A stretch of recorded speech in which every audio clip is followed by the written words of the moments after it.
Alam hanya membutuhkan waktu untuk mereka pulih. Nah, yang kita perlu lakukan adalah menjaganya, karena alam bisa pulih gitu. Nah, itu kami temukan itu yang justru bisa selaras dengan konservasi. Mereka sudah menjalankan itu gitu ya, negaranya mengakui saya sebetulnya memperkuat itu. Salah satunya di aspek tenurialnya. Jadi menjadi faktor kunci untuk memastikan bahwa konservasi itu bisa berjalan dan didukung dan juga bermanfaat bagi masyarakat. Karena paling utama adalah bagaimana masyarakat itu bisa sadar atau tahu bahwa ternyata pohon mangrove itu pohon yang sangat penting untuk kita jaga dan lestarikan. Banyak manfaat yang diperoleh. Kita berharap generasi muda sekarang kembali ke akar, kembali ke berjalanlah di tengah-tengah akar-akar mangrove. Peduli, pasti harus beraksi gitu. Terus tetap jaga mangrove. Itu penting bagi sosial dan ekologis kehidupan kita gitu. Menjaga mangrove berarti menjaga keseimbangan alam dan masa depan generasi mendatang.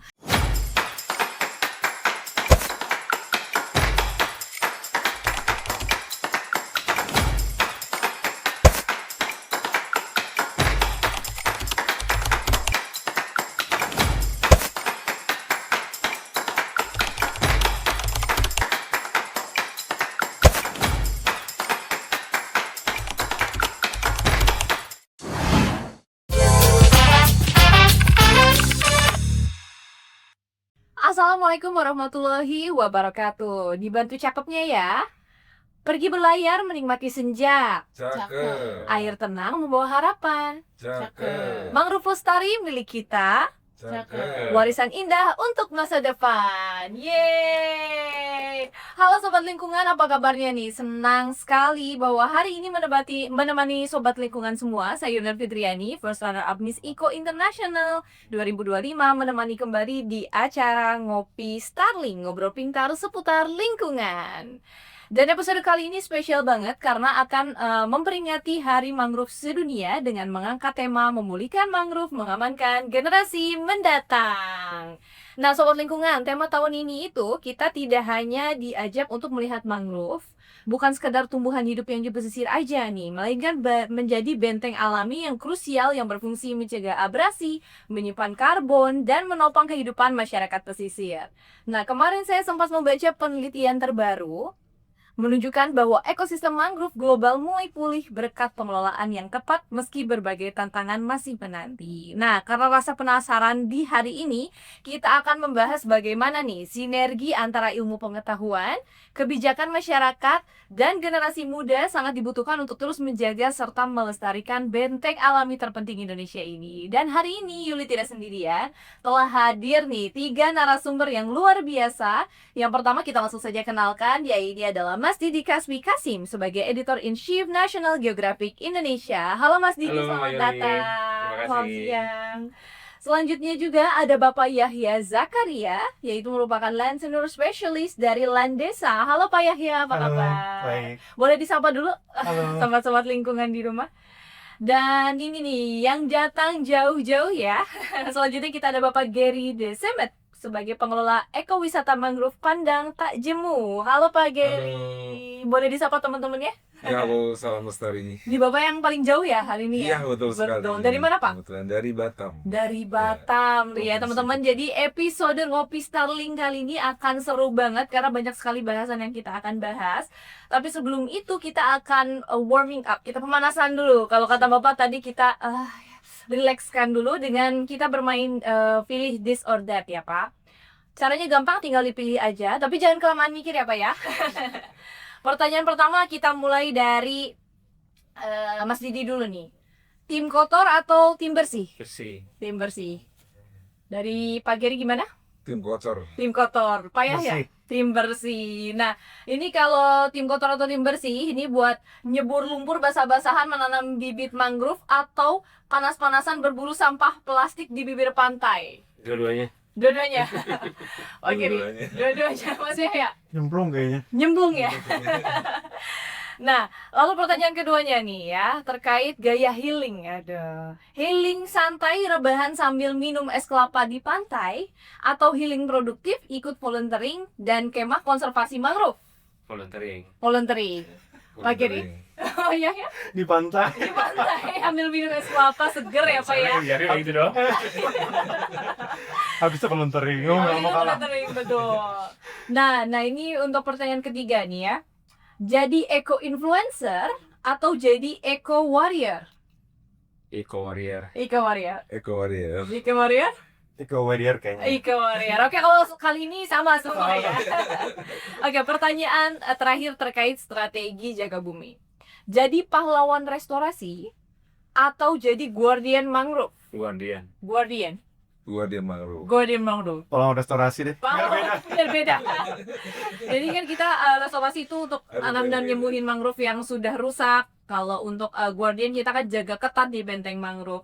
Nah teman-teman ini seru-seru banget. Sebelumnya tepuk tangan dulu dong buat 3 narasumber kita yang sudah hadir hari ini. Ternyata menjaga mangrove itu punya banyak cara ya teman-teman ya. Nggak selalu harus dimulai dari kegiatan besar. Kadang dari langkah kecil seperti belajar mengenal mangrove, tidak membuat sampah sembarangan, hingga ikut menyebarkan informasi positif juga bisa menjadi bagian dari upaya konservasi.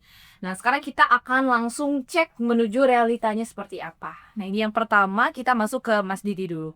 Mas Didi, terkait di National Geographic Indonesia baru-baru ini mengangkat kabar yang cukup menggembirakan nih, bahwa kondisi mangrove dunia menunjukkan tren pemulihan dalam 1 dekade terakhir. Sebenarnya apa sih Mas Didi pesan utama yang ingin disampaikan dan dari temuan ilmiah tersebut kepada masyarakat dunia dan khususnya Indonesia? Ya, tentunya kita senang ya, artinya kan pemahamannya jauh lebih baik gitu ya. Lalu kemudian literasinya kita tentang pengelolaan mangrove hulu ke hilir, nampaknya ada gerakan menuju yang lebih baik. Artinya pengurangan area akibat ulah manusia membongkar mangrove juga makin menyusut gitu ya. Jadi ada hal-hal yang baik lah yang sedang terjadi di sini gitu. Tapi pesan yang lain yang juga ingin kita sampaikan bahwa sebetulnya lebih daripada hanya sekadar berapa jumlah yang kita tanam, tapi bagaimana area tutupan itu juga kembali secara fungsi ekologinya gitu. Jadi pemahaman itu berikutnya adalah bagaimana kita memahami hulu ke hilir, bagaimana tentang ini bukan hanya sekadar tutupan, tapi fungsi dan bagaimana itu berdampak kepada kita pada akhirnya manusia gitu. Nah, ya artinya saya rasa kita ada di track yang kelihatannya baik. Sudah ada di track yang pas ya dia Mas Didi ya. Nah, karena betul teman-teman sekarang tuh kegiatan volunteering ataupun CSR dari perusahaan-perusahaan semuanya udah banyak banget berkenaan dengan mangrove, dan ini menjadi kabar gembira juga nih buat kita semua. Nah, Mas Didi, selanjutnya nih Indonesia dikenal sebagai negara dengan kawasan mangrove terbesar di dunia. Nah, menurut Mas Didi nih seberapa penting sih posisi Indonesia dalam menentukan masa depan konservasi mangrove secara global? Ya penting ya, harusnya kita jadi leader ya, jadi leader bagaimana sebetulnya kawasan pengelolaan itu dan dengan gaya kita yang archipelago kita dengan berbagai macam ragam manusia ini gitu ya, dan itu akan menjadi sebuah wahana edukasi yang baik sekali untuk banyak lagi orang di planet ini gitu ya. Karena kita punya segala macam persoalan yang kita ada gitu. Persoalan sampah, persoalan habit manusia, kebiasaan, persoalan kepulauan, kita punya semua gitu. Jadi dan kita punya keanekaragaman hayati terutama yang sangat penting untuk planet ini gitu ya. Jadi saya rasa apabila kita sebagai sebuah kawasan yang memiliki segitu banyaknya kawasan hijau mangrove ya, punya peran penting buat planet ini sih. Rasanya yang harusnya kita jadi leader untuk perubahan ya. Jadi contoh juga ya Mas, terutama untuk negara-negara sekitar ya atau tetangga gitu ya, bahwa kita nih udah menjadi contoh berhasil lah ya untuk berhasil untuk kita memulihkan mangrove gitu. Nah, dalam berbagai publikasi juga disebutkan nih Mas Didi bahwa regenerasi alami atau natural regeneration menjadi salah satu faktor penting dalam keberhasilan pemulihan mangrove. Nah, boleh dijelasin nggak sih Mas bagaimana sebenarnya proses ini bekerja? Karena pelajaran apa juga nih yang bisa kita ambil dari rehabilitasi mangrove di Indonesia? Sebenarnya yang perlu kita lakukan adalah nanam rusak aja. Betul.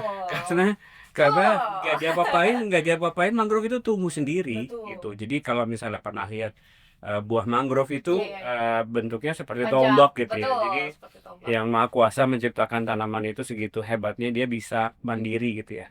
Ketika dia lepas dari pohonnya, dia akan nancep di lumpur itu, dan ketika tidak diapa-apain dia akan tumbuh, dia akan pulih gitu ya. Sebenarnya alam hanya membutuhkan waktu untuk mereka pulih. Nah, disitulah peran kita sebagai manusia untuk memahami bahwa kita tuh bukan menciptakan mangrove, kita nggak bisa.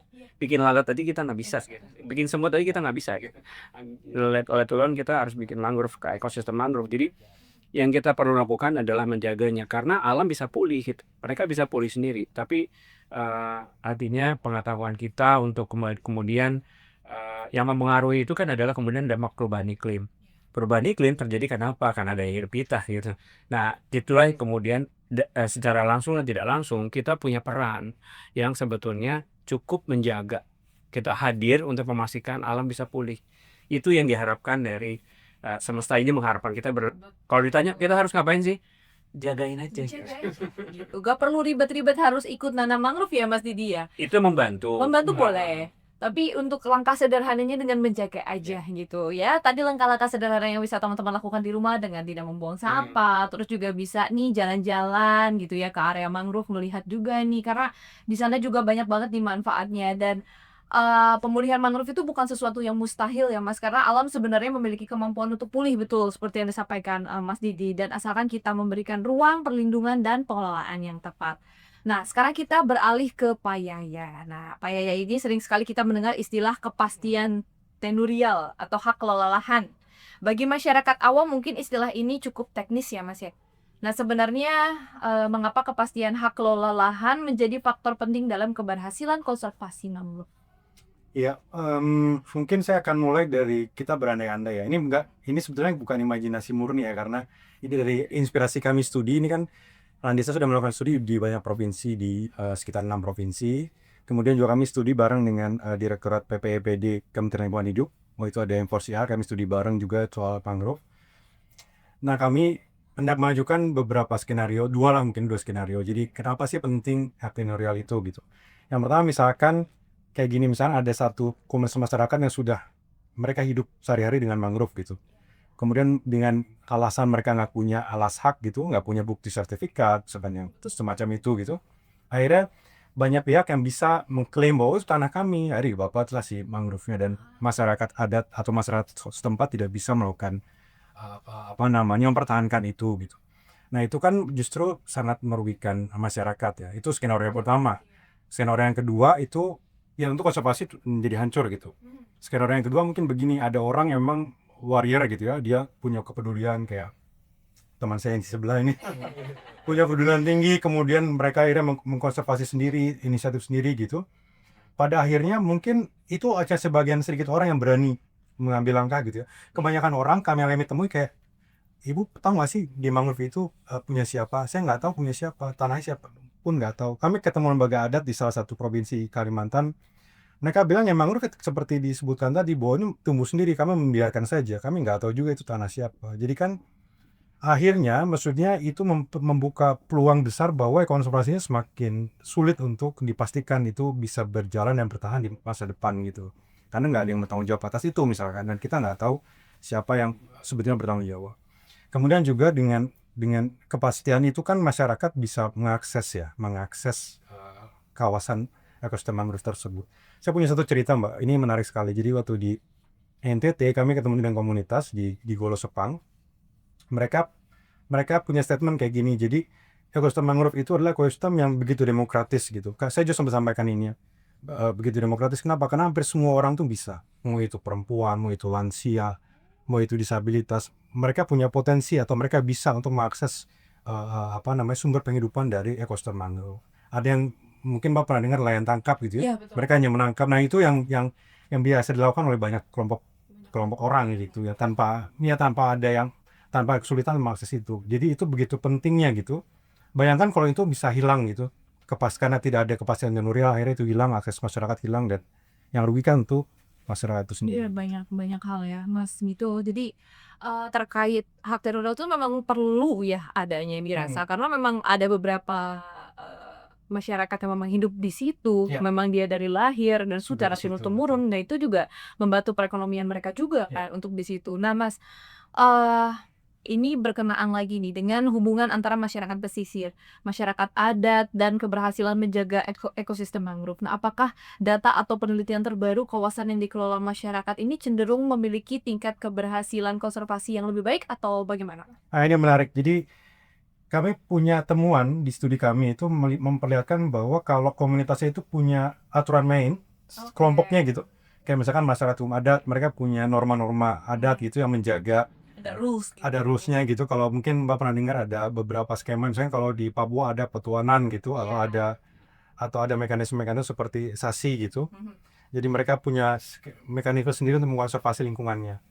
Nah, itu kami temukan itu yang justru bisa selaras dengan konservasi, upaya-upaya konservasi. Jadi kalau gampangnya mungkin kita sebut kayak gini ya, mungkin nggak perlu diapain ya, mereka sudah menjalankan itu gitu ya. Negaranya mengakui saja sebetulnya memperkuat itu.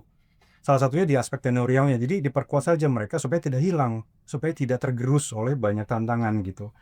Nah, ini yang memang jadi PR besar ya, apa namanya. Nah, temuan ini menarik karena kami ingin menunjukkan bahwa tidak hanya masyarakat hukum adat yang punya kekuatan itu, tapi juga mungkin kelompok-kelompok lain, komunitas-komunitas lokal lain itu juga sebenarnya punya.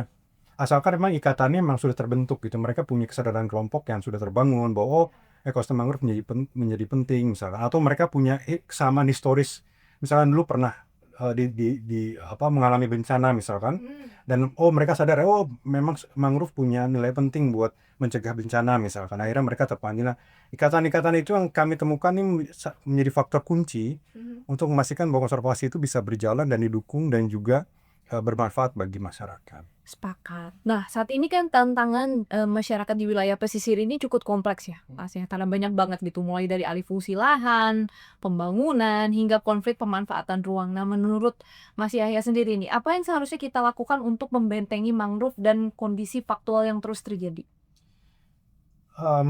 Yang pertama tadi saya kembali lagi yang tadi bahwa mau tidak mau harus ada pengakuan dan penguatan ya dari negara, dalam hal ini pemerintah ya, untuk memastikan bahwa praktek-praktek yang sudah baik untuk mengonservasi mangrove yang sudah menguntungkan bagi masyarakat, mendukung penghidupannya itu ya dikuatkan, diakui dan dikuatkan dan dijaga gitu dengan berbagai mekanisme lah. Saya tidak akan sebut satu persatu karena banyak sekali ya mekanismenya gitu, dan itu terbagi jurisdiksinya gitu, ada di kehutanan dan sebagainya. Nah, selain itu juga mungkin untuk komunitas lokal juga mirip ya. Mungkin pendekatannya harus lebih komprehensif lagi ya kalau komunitas lokal ya. Jadi memastikan bahwa mereka punya kesadaran itu, juga memastikan mereka bisa ikut dan mematuhi norma-norma kelompok tersebut. Karena kan kalau masyarakat Barat, dalam temuan kami itu kan mereka punya kepatuhan yang cukup tinggi ya untuk mematuhi norma-norma yang mereka punya gitu. Untuk komunitas lokal kami lihat mungkin tidak segitunya gitu, si kohesinya, si kepatuhannya gitu. Makanya mungkin pemerintah butuh dua langkah gitu ya, untuk menguatkan juga untuk mengakui juga menguatkan ikatan kelompok mereka terhadap upaya-upaya konservasi tersebut. Yap, betul banget. Karena sobat lingkungan dan teman-teman di rumah, jadi menjaga mangrove itu ternyata bukan soal menanam pohon aja nih, tetapi juga kita memastikan tata kelola kawasan pesisir berjalan secara adil, sehingga masyarakat yang hidup berdampingan dengan mangrove juga memiliki ruang ya, Mas ya, untuk ikut menjaganya. Nah, sekarang kita akan masuk cerita dari lapangan. Langsung aja nih ke Pak Geri sebagai pengelola ekowisata mangrove Pandang Tak Jemu nih. Menarik banget ya. Boleh diceritain nggak, Pak, ini awal mulanya terjun upaya pelestarian mangrove nih, kira-kira apa sih yang membuat Bapak memilih untuk mengabdikan diri di bidang ini? Masa sangat lalu saya ya, sebenarnya waktu pertama awal saya mengelola sebuah ekowisata mangrove Pandang Tak Jemu itu, mohon izin Mbak kalau diceritakan mungkin tidak akan habis dalam waktu 1 jam 2 jam ya Mbak ya, izin ya. Berawal dari ketulusan hati kami sebagai penduduk pesisir Kota Batam ya, yang kami berupaya bagaimana lokasi kami itu bisa terjaga ekosistemnya, terutama mangrove. Karena kami percaya bahwasanya mangrove itu adalah sebagai pelindung di kampung kami. Dan lokasi itu sebetulnya tadinya dengan seiringnya waktu itu masyarakat itu menganggap mangrove adalah tumbuhan yang tidak berfungsi keberadaannya, sehingga waktu itu masyarakat membuang sampah ke lokasi mangrove berpuluh-puluh tahun dan lokasi itu kemudian saya berinisiatif karena kayak macam panggilan jiwa lah Mbak ya. Waktu itu saya merantau, saya pulang kampung, saya bertujuan, saya harus membangun kampung saya. Pertama saya punya ide membersihkan sampah dulu, membersihkan sampah yang ada di lokasi itu, ngasih plang, jangan membuang sampah sembarangan. Dan wah, kalau dibilang itu dulu, mohon maaf nih, semua benci saya, satu kampung, satu Pasti, desa itu. iya. Bahkan saya sempat dibilang Bang Giri itu gila, tempat sampah kok mau dikelola. Apa untungnya sampah? Apa untungnya hutan mangrove itu? Iya. Buat apa kata dia? Dan macam-macam lah yang menjadi saya. Stigma. Iya, tapi saya tidak tetap semangat ya, karena memang berawal dari apa ya, dari hati lah ya paling dalam. Karena saya sedih kan. Kenapa demikian? Karena nenek moyang kami dulu itu, apa namanya? Mereka berpesan, Iya. jaga pohon mangrove ini, nah, gitu. Tapi masyarakat sekarang sudah mulai membuang sampah lah ya, acuh. Gitu. Sorry Mbak, agak emosional sih. Jadi dari situlah akhirnya saya ingat, akhirnya saya berupaya bagaimana sih generasi yang kakek sudah meninggal, kemudian kami berupaya untuk bagaimana sih lokasi itu menjadi bersih, kemudian terkelola mangrove-nya. Akhirnya saya itu tadi saya berinisiatif membersihkan sendiri, kemudian saya bersama keluarga, kemudian saya berusaha untuk mengedukasi pelan-pelan, Mbak, merubah mindset mereka. Karena paling utama adalah bagaimana masyarakat itu bisa sadar atau tahu bahwa ternyata pohon mangrove itu pohon yang sangat penting untuk kita jaga dan lestarikan. Banyak manfaat yang diperoleh. Bahkan kenapa tadi disebut bahwa awalnya saya mandiri, Mbak, sebelum didukung oleh beberapa oleh pemerintah, oleh swasta dan sebagainya, pentahelik, itu memang saya berkorban bahkan bukan cuma tenaga, pikiran maupun harta. Iya betul. Gitu. Tak Ternyata mudah ya. betul sekali, mulai membersihkan dan lain sebagainya, sehingga waktu itu tercetuslah saya untuk menjadikan lokasi itu menjadi sebuah ekowisata. Kawasan yang bisa dikunjungi, yang berdampak terhadap ekonomi masyarakat di sana. Jadi saya membuktikan bahwasannya ternyata mangrove itu bukan hanya sekedar pelindung pesisir, Iya. tapi sebagai bisa bermanfaat juga dalam segi ekonomi, terdampak. Jadi berproseslah dan lain sebagainya, sehingga jadilah ekowisata Mangrove Panung Takjemu ini. Singkatnya gitu, Mbak. Nah gitu, dan orang-orang yang membenci saya tadi, yang menganggap saya gila, sekarang Iya. jadi tim saya malahan, Mbak, gitu. Sekarang bergerak di bawah Papa Iya ini betul, malah ikut ya. menanam, mendapatkan dampak dari segi ekonomi, ada yang jadi guide, atau ada yang jadi instruktur edukasi, Betul. kemudian ada juga yang jual UMKM, kuliner dan sebagainya. Banyak sekali soalnya manfaatnya Betul dari sekali. mangrove. Ternyata memang membutuhkan orang gila ya Pak untuk Iya, betul sekali. Kayaknya menciptakan harus gila. perubahan ya. Karena Betul, memang betul. karena untuk ya sebagai kita katakanlah environmental activist atau pegiat lingkungan Iya. ini banyak sekali musuhnya, Betul sekali. betul Iya, ya. betul Kita sekali. rasakan semua itu dimanapun. Nah, sekarang nih buat Mas Gary, apa sih tantangan yang paling susah untuk dihadapi saat mengelola ekowisata mangrove Padang Takjemu ini? Baik, bicara tentang tantangan ini luar biasa ya. Tadi ini udah dengan beliau tadi disampaikan juga bahwasanya memang tantangan terutama kami sebagai penggiat mangrove di kawasan pesisir yang Batam ya, Mbak, Iya. khususnya Batam, kita tahu bahwa Batam sebagai kawasan industri dan macam-macam ya, di situ banyak sekali kepentingan dan sebagainya, sehingga banyak sekali konflik-konflik mengenai alih fungsi lahan.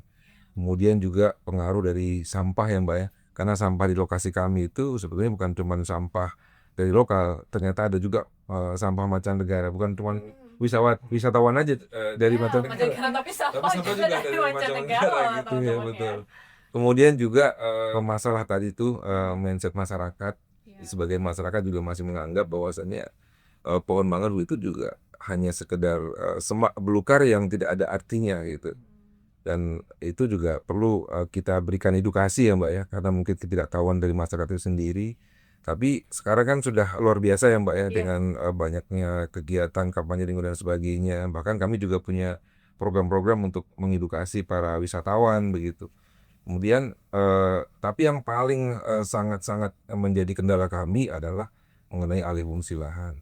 Jadi tidak adanya kepastian hukum mengenai bagaimana pengelolaan hutan mangrove yang kami kelola. Bahkan kami itu terancam begini Mbak, ada lokasi mangrove yang sudah dirawat berpuluh-puluh tahun, bahkan ada pohon mangrove yang usianya udah ratusan tahun, kemudian kita tanami kembali ya kan.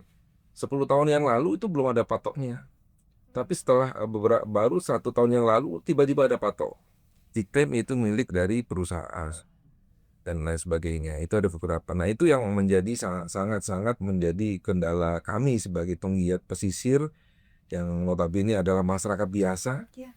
Tidak ada tim advokasi, tidak ada tim herois itu. Adanya lokal champion. Lokal champion, akamsi ya. Ya gitu. Nah, itulah mungkin kami juga perlu untuk disupport oleh pemerintah maupun NGO, LSM maupun dari media juga. media. Lihat itu bahwasanya sehingga kami bisa tetap melestarikan dan menjaga ekosistem pesisir yang ada khususnya di Kota Batam. Nah, ini tuh menarik nih Mas Gary, karena banyak orang yang datang ke kawasan mangrove itu biasanya hanya untuk berwisata ataupun foto-fotoan aja Iya, ya betul, biasanya gitu. Nah, padahal fungsi mangrove itu kan sebenarnya jauh lebih besar daripada Betul itu. sekali. Nah, kalau strategi Pak Gary ini gimana nih membangun kesadaran nih khususnya untuk wilayah Mas Gary sendiri Betul. nih, gimana masyarakat melihatnya tuh mangrove bukan sekedar objek wisata aja tapi lebih Iya. dari itu. Baik, ini pertanyaan sangat bagus sekali nih. Baik, awalnya sih nggak mudah ya Mbak merubah mindset masyarakat yang memang ketidaktahuan mereka gitu.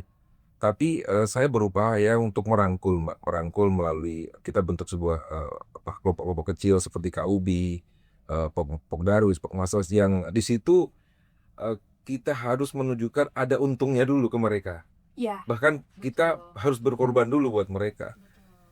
Diajak nanam mangrove, padahal nggak ada yang gaji gitu. Tapi kita harus ngeluarin gaji dan lain sebagainya. Artinya mereka memang karena ketidaktahuan mereka, jadi kita memang sebagai pejuang-pejuang pesisir itu memang harus rela berkorban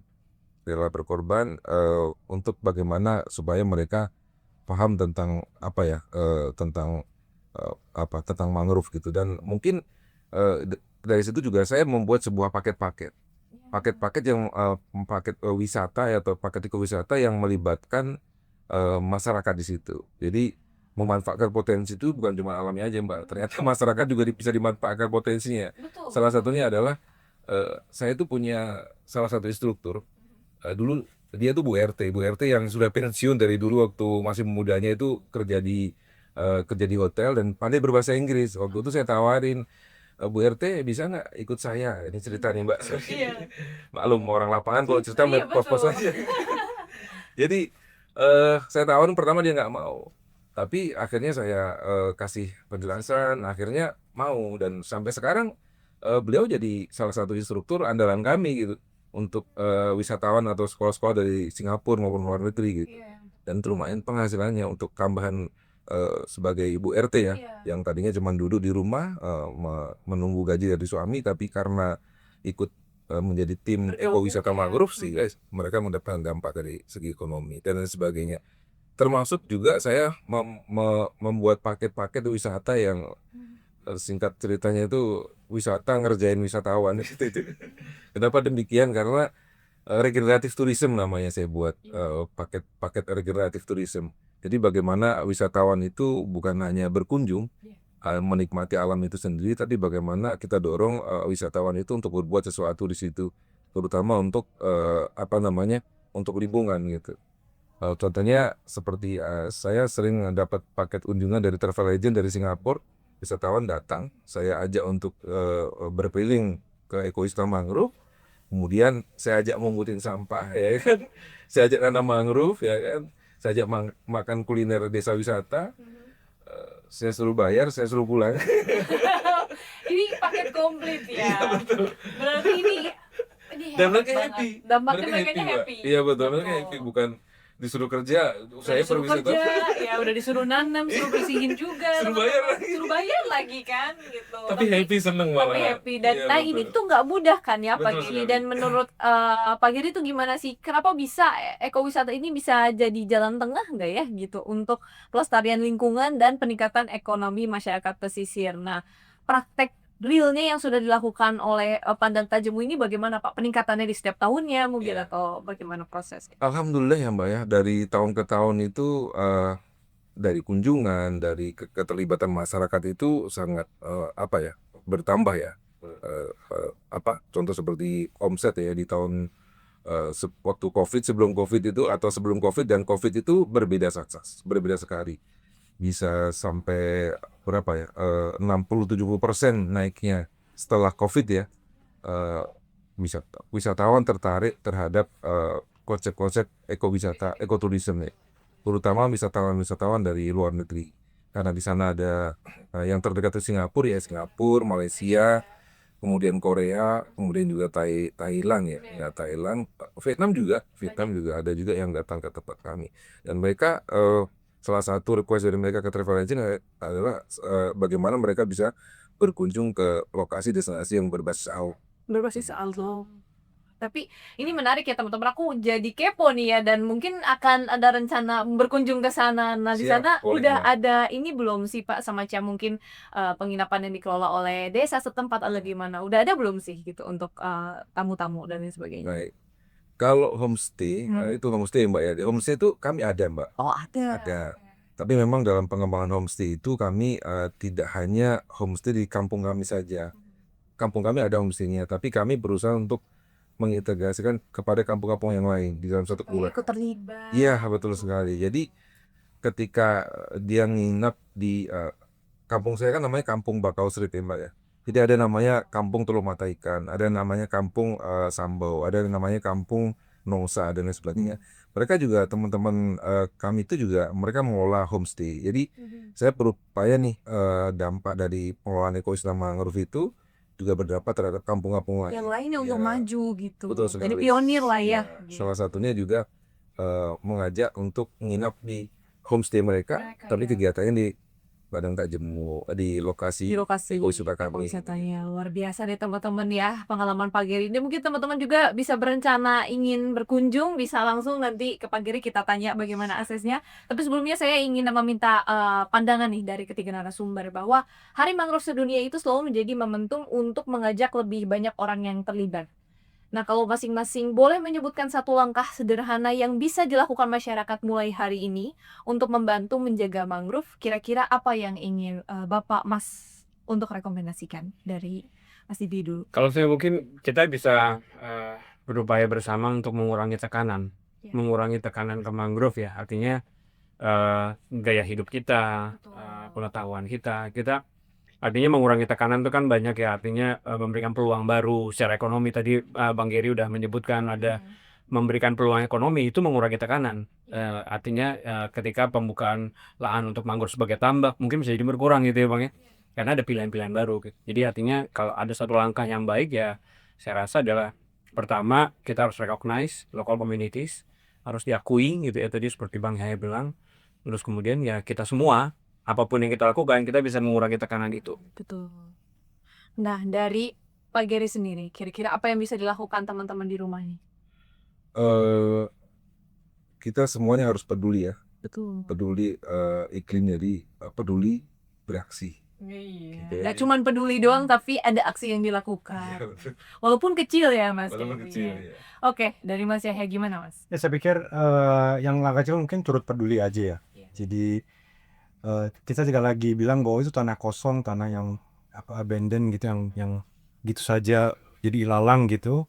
Ya padahal itu mangrove gitu. Jadi kita tidak bisa bilang itu lagi. Jadi peduli bahwa ternyata itu mangrove dan harusnya sih ada yang harus ada yang mengelola, harus ada yang tanggung jawab, harus ada yang mengurusnya gitu. Jadi lebih peduli lagi tingkatkan. Betul. Nah, khususnya nih buat para generasi muda yang sobat lingkungan ada di rumah, sekarang media sosial pun punya pengaruh yang lebih besar. Menurut para narasumber, apakah campaign digital dan konten kreatif sudah cukup efektif nih dalam meningkatkan kepedulian masyarakat terhadap mangrove, atau justru aksi nyata di lapangan yang tetap menjadi kunci utama? Kalau dari Mas Diki gimana? Iya, saya rasa itu adalah satu ekosistem yang saling terhubung ya. Artinya sosial media seringkali juga memunculkan kecemasan, tapi sekaligus juga memunculkan keterlibatan. Artinya bagaimana kita memanage komunikasi kita itu sangat-sangat penting buat saya, itu menjadi satu ekosistem yang saling terhubung. Jadi Jangan sampai kita hanya membaca tapi tidak ngapa-ngapain, kan percuma gitu. Tapi kalau misalnya kita sebagai konten kreator juga bisa menciptakan konten yang menumbuhkan kepedulian, lalu kemudian berujung kepada aksi, itu adalah ya masa depannya harusnya seperti itu. Itulah tujuannya Iya. sebenarnya. Dari Pak Giri sendiri gimana Pak? Kalau dari saya sendiri sangat berkaitan ya Mbak ya, Iya. karena perlu ditingkatkan lagi dalam upaya untuk kampanye tentang lingkungan, save mangrove itu di media ya, atau di media sosial dan sebagainya, tapi juga perlu diimbangi dengan aksi-aksi nyata Mbak. Jadi mungkin dua-duanya itu sangat sangat penting. Berkesinambung, Betul sekali itu. sangat-sangat diperlukan. Dari Mas Yahya gimana Mbak? Mirip ya, Mirip. sama Oke, Ray. mirip aja ya. Nggak mirip, sama setting. Mirip ya. Iya. Tapi mungkin betul, mungkin influencer juga bisa jadi penyambung ya. Misalkan dalam masyarakat yang mungkin belum terdengar hari ini dan punya masalah gitu menghadapi tantangan, saya pikir ada peran juga influencer itu untuk memastikan masalah ini dapat perhatian gitu. Iya, Saat tadi yang Bang Giri bilang di komunitasnya bahwa ada ancaman, ada tantangan, nanti akan hilang, misalkan itu juga mungkin bisa dijembatani melalui influencer ini. Jadi nanti lama-lama kan akan jadi aksi nyata juga untuk saling mendukung terus membela atau mempertahankan tanah yang memang sudah dikelola selama ini.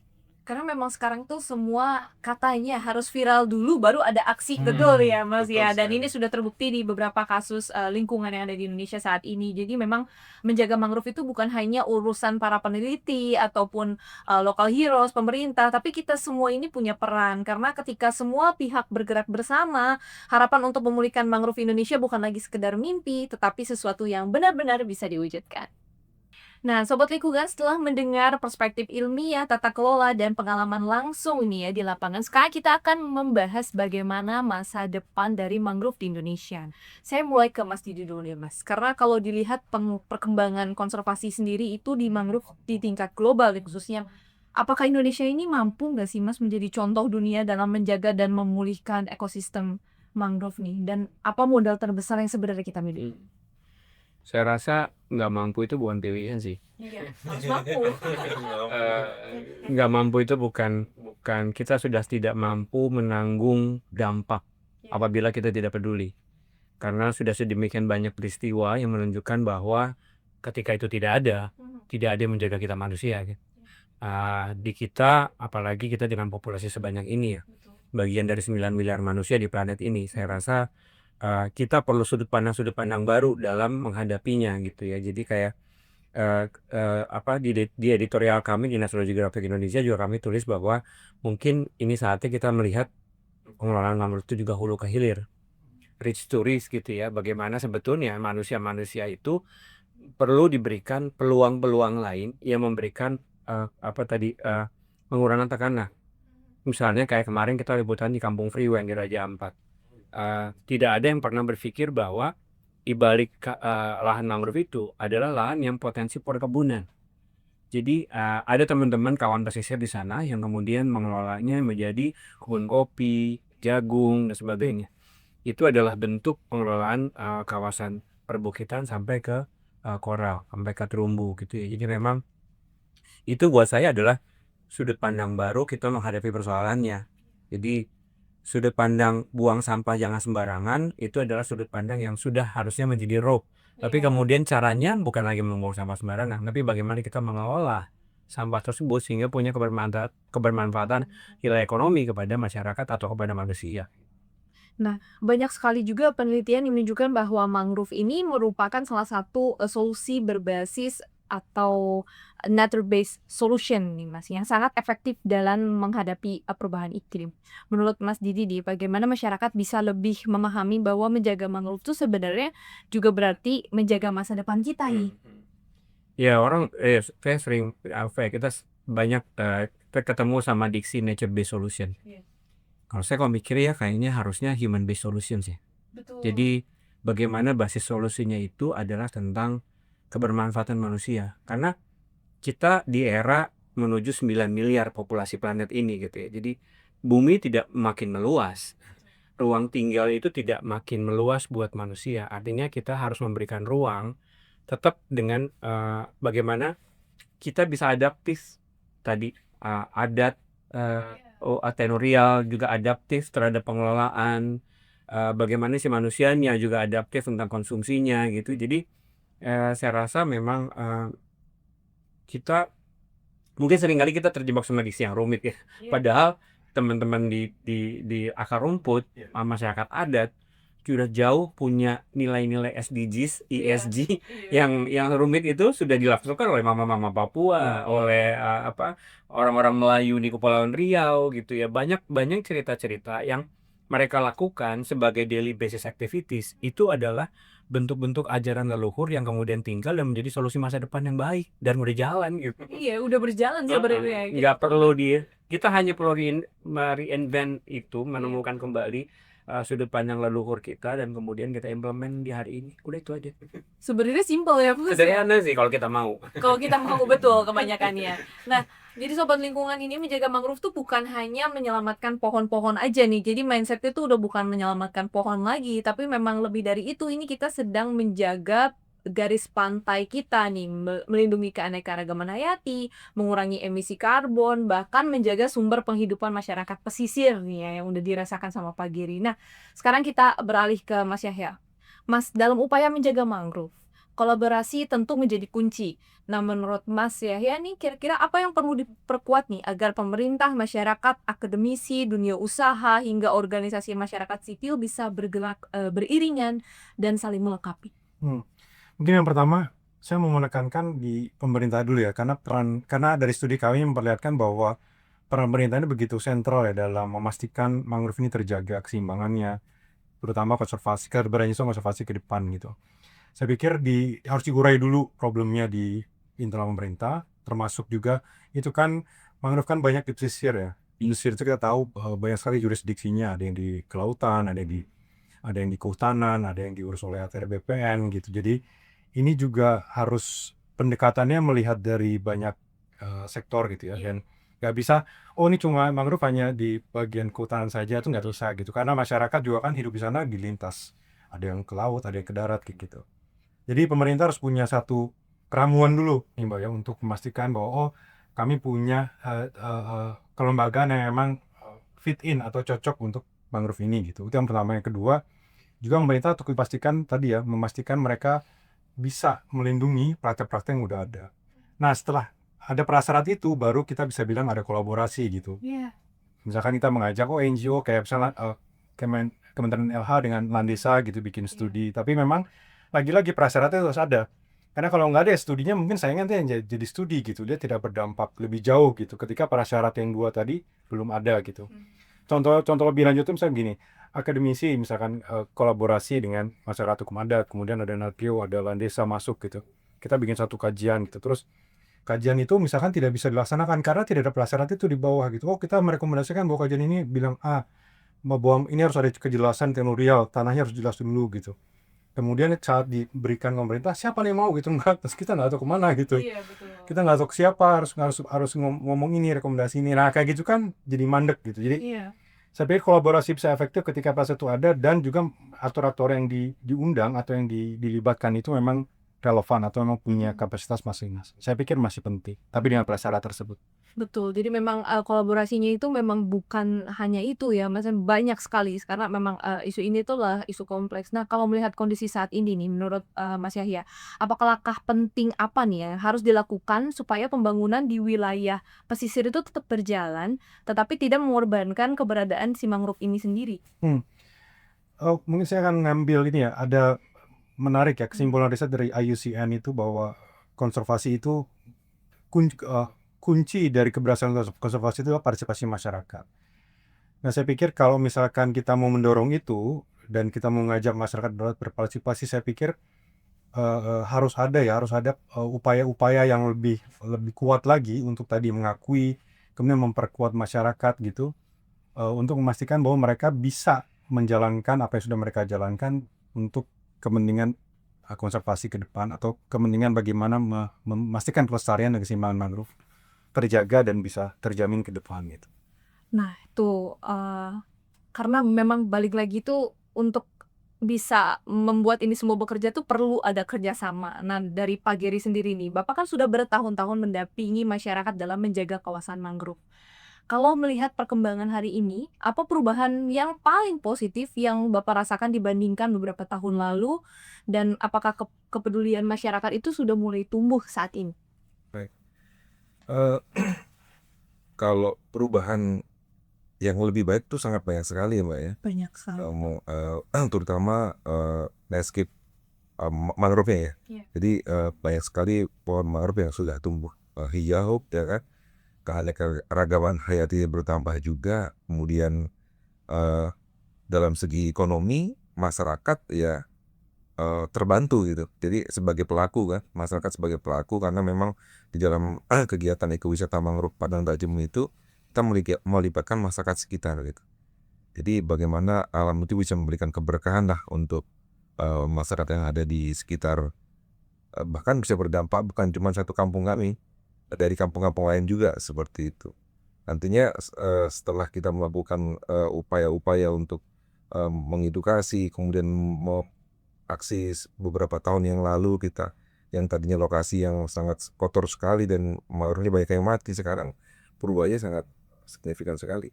Luar biasa sekali, iya.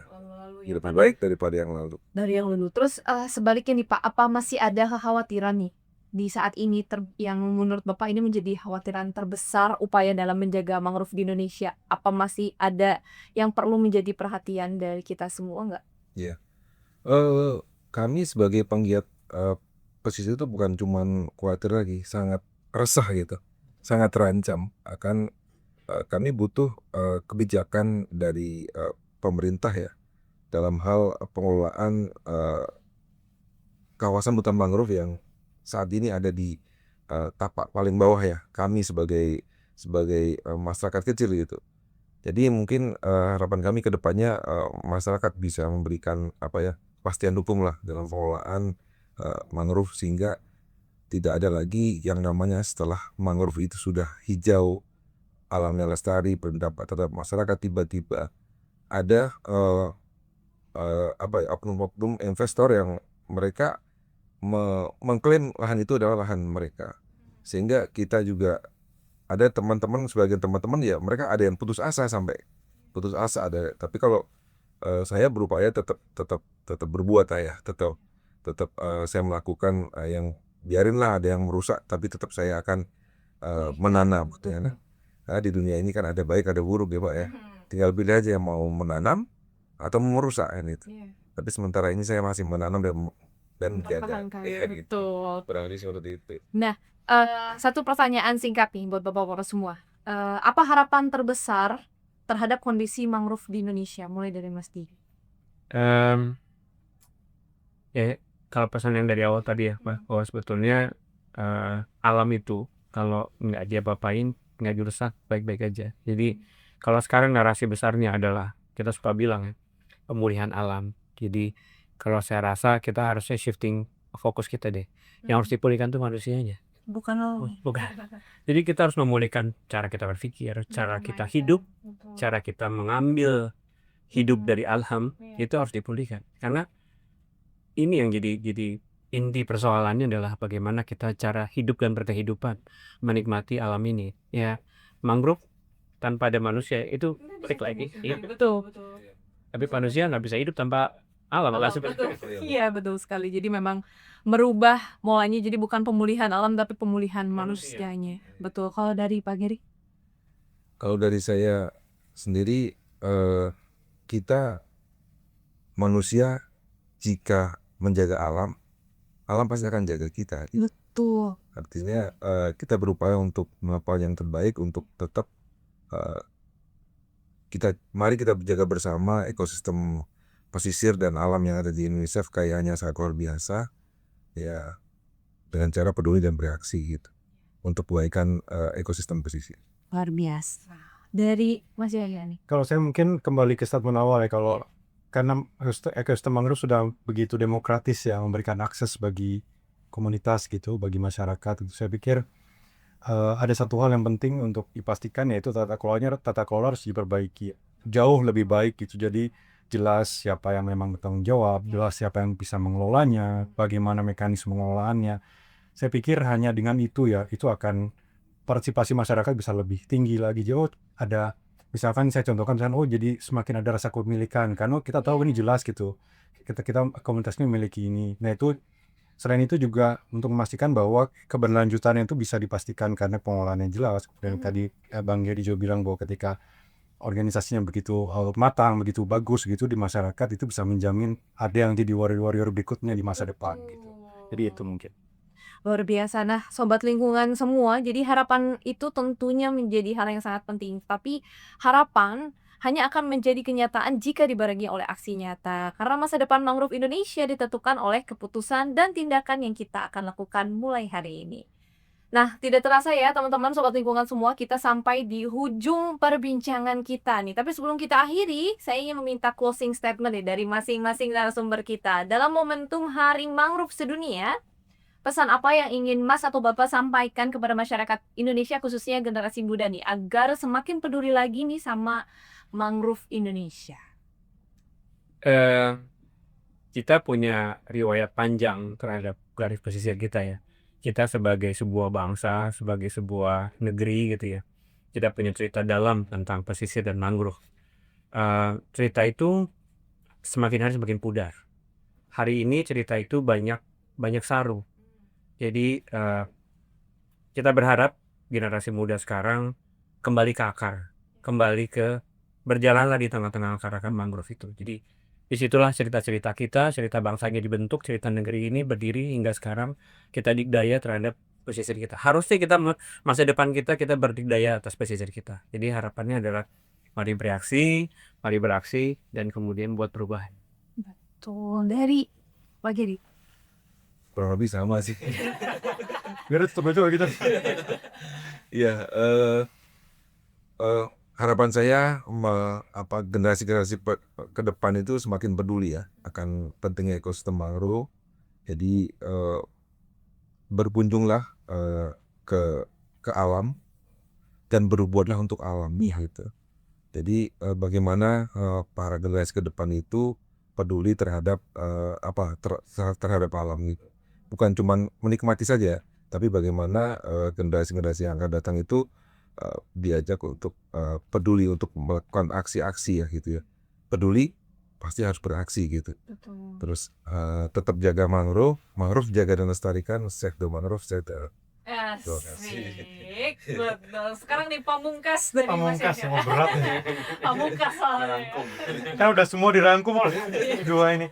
Mungkin kalau saya singkat saja mungkin karena ya tadi seperti disinggung bahwa di awal bahwa banyak yang menganggap ya mangrove kayaknya tumbuhan dan nggak ada spesialnya gitu dan ya udah gitu aja gitu. Padahal tadi kita banyak ngobrol bahwa itu banyak sekali manfaat ya yang bisa dirasakan juga. Itu penting bagi sosial dan ekologis kehidupan kita gitu.